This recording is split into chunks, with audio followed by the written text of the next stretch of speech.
రాజన్న సిరిసిల్ల జిల్లా వేములవాడ అర్బన్ మండలం కోడుముంచ గ్రామంలో కాంగ్రెస్ పార్టీ ఆవిర్భావ దినోత్సవాన్ని పురస్కరించుకుని కాంగ్రెస్ పార్టీ జెండాను ఎమ్మెల్యే ఆది శ్రీనివాస్ ఆవిష్కరణ చేశారు. ఈ సందర్భంగా వారు మాట్లాడుతూ దేశం కోసం కాంగ్రెస్ పార్టీ పనిచేసిందన్నారు. తెలంగాణ ఇచ్చింది కూడా కాంగ్రెస్ పార్టీ అని గుర్తు చేశారు. ప్రజలంతా కాంగ్రెస్ పార్టీకే పట్టం కట్టారన్నారు. తెలంగాణ రాష్ట్రంలో కాంగ్రెస్ ఎన్నికల్లో ఇచ్చిన హామీలను నెరవేరుస్తామన్నారు. ఈ కార్యక్రమంలో గ్రామ సర్పంచ్ కదిరి రాజు, పిల్లి కనకయ్య, రగుడు పరశురాములు, ప్రభాకర్ రెడ్డి, కత్తి కనకయ్య తదితరులున్నారు. రాహుల్ గాంధీ గారి నాయకత్వం, రాహుల్ గాంధీ గారి నాయకత్వం, సోనియా గాంధీ గారి నాయకత్వం, రేవంత్ రెడ్డి గారి నాయకత్వం, మల్లికార్జున గారి నాయకత్వం.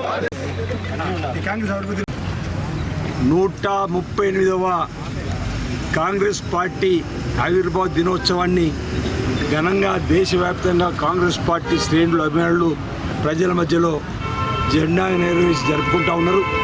ఈరోజు నుంచి 139 సంవత్సరాలకు అడుగుపెడుతున్న సందర్భంలో నాగపూర్లో ఆల్ ఇండియా కాంగ్రెస్ కమిటీ పక్షాన పెద్ద ఎత్తున ఈరోజు కార్యక్రమాలు తీసుకొని ముందుకు పోతున్నటువంటి పరిస్థితులలో ఈనాటి యువత కూడా కాంగ్రెస్ పార్టీ చేసే సేవలు ఒకసారి గుర్తు చేసుకునే విధంగా, ప్రజలందరూ కూడా గుర్తు చేసుకునే విధంగా భారతదేశంలో ఎస్సీ, ఎస్టీ, బీసీ, మైనార్టీ, రైతు వర్గాల అభ్యున్నతి కోసం, పేద ప్రజల అభ్యున్నతి కోసం పాటు పడాలని కాంగ్రెస్ పార్టీ అభివృద్ధి 137 సంవత్సరాల సందర్భంలో కాంగ్రెస్ పార్టీ అనేక ఉద్యమాలను చేసింది, అనేక పోరాటాలు చేసింది.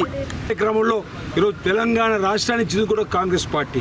అందుకే ప్రజలు ఇచ్చిన తెలంగాణ పార్టీకి రుణపడి ఉండాలని చెప్పి మన ఎన్నికల్లో కూడా కాంగ్రెస్ పార్టీ ప్రభుత్వానికి అవకాశం ఇచ్చారు. ఈరోజు 6 గ్యారెంటీ అమలు చేస్తామన్నాం. మహిళలకు ఉచితంగా బస్సు ప్రయాణం ప్రారంభం చేసినాం, ఆరోగ్యశ్రీ 10 లక్షలు చేసుకున్నాం. మిగతా గ్యారెంటీ అమలు కోసం ప్రజా పాలన కార్యక్రమాన్ని ఈ రోజు నుంచే ప్రారంభం చేసి 6వ తేదీ వరకు అన్ని గ్రామాల్లో కూడా గ్రామ సభలు కూడా పెడుతున్నాం అన్నమాట. ఇది కాంగ్రెస్ పార్టీ ఆవిర్భావం నుంచి ఇప్పటివరకు చేసినటువంటి కార్యక్రమాలు. మునుముందు కూడా కాంగ్రెస్ పార్టీ పేదల పక్షపాతిగా ఉంటూ పేద ప్రజల అభ్యున్నతి కోసం